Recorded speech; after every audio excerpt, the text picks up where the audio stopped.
এখন নির্বাচন হয় নাই, 2 বছর আগে কোনো নির্বাচন নাই দেশে।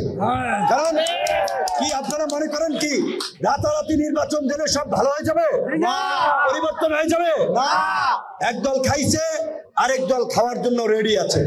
পরিষ্কারভাবে এই প্রশাসন ঠিক না করে, রাষ্ট্র সংস্কার না করে আগামী 2 বছর আগে কোনো নির্বাচন আমরা চাই না। 4 মাস হতে যাচ্ছে, এই 4 মাসে আমরা কিছু ঘটনা যা লক্ষ্য করছি সেটা আমাদের জন্য অশনি সংকেত। আমরা পরিষ্কারভাবে বলেছি 5ই আগস্টে শেখ হাসিনার পালিয়ে যাওয়ার মধ্যে দিয়ে আমাদের প্রাথমিক বিজয় হয়েছে, চূড়ান্ত বিজয় অর্জিত হয় নাই।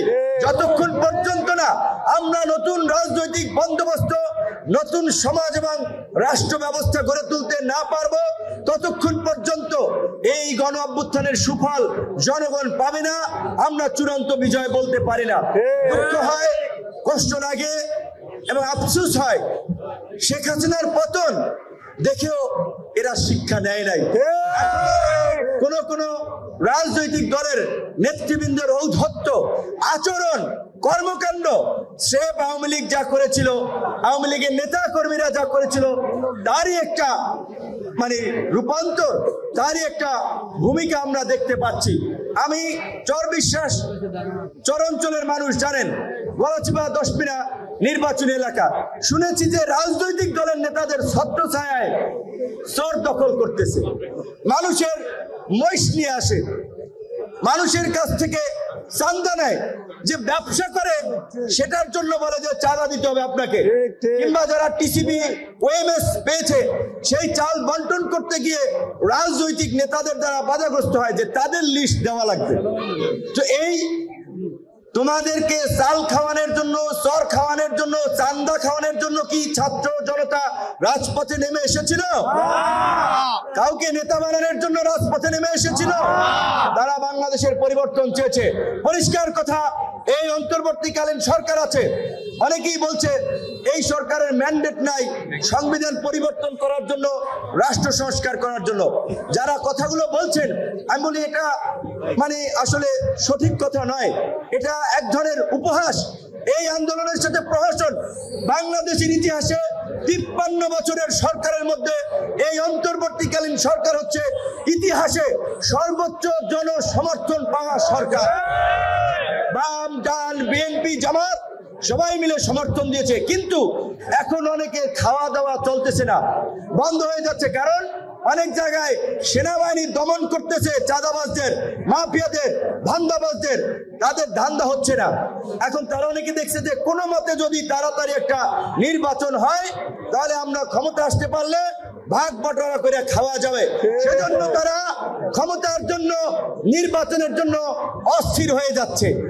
সরকারের বিরুদ্ধে নানান ধরনের প্রপাগান্ডা ছড়াচ্ছে, বিভ্রান্তি ছড়াচ্ছে।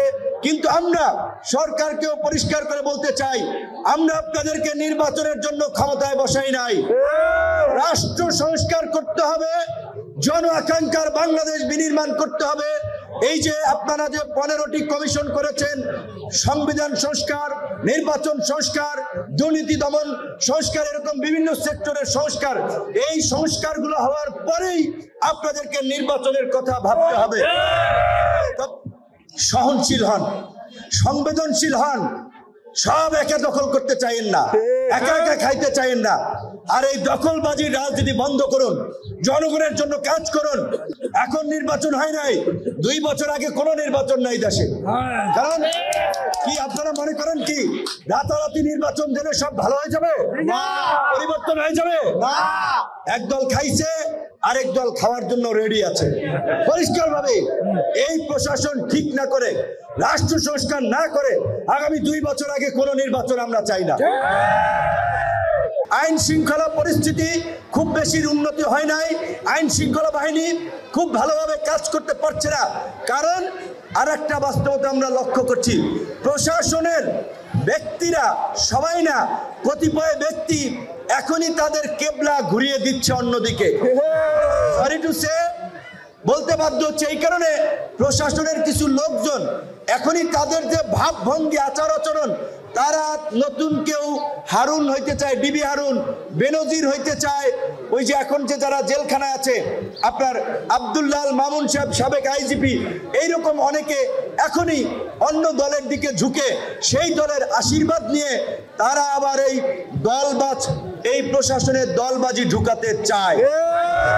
প্রশাসনের কর্মকর্তাদেরকে বলি, আপনারা সরকারি চাকরি করেন, সরকার আসবে যাবে, আপনাদের চাকরি থাকবে। এই ছাত্র জনতার গণ অভ্যুত্থানের আমরা যে বাংলাদেশ পেয়েছি, সেই বাংলাদেশে আমরা দলদাস প্রশাসন চাই না, আমরা রাজনৈতিক পক্ষপাত দুষ্ট প্রশাসন চাই না, আমরা নিরপেক্ষ, জবাবদিহিতামূলক এবং জনবান্ধব প্রশাসন চাই। আপনারা আশা করি জন আকাঙ্ক্ষাকে ধারণ করে আপনাদের যে দায়িত্ব, সেই দায়িত্ব পালন করবেন।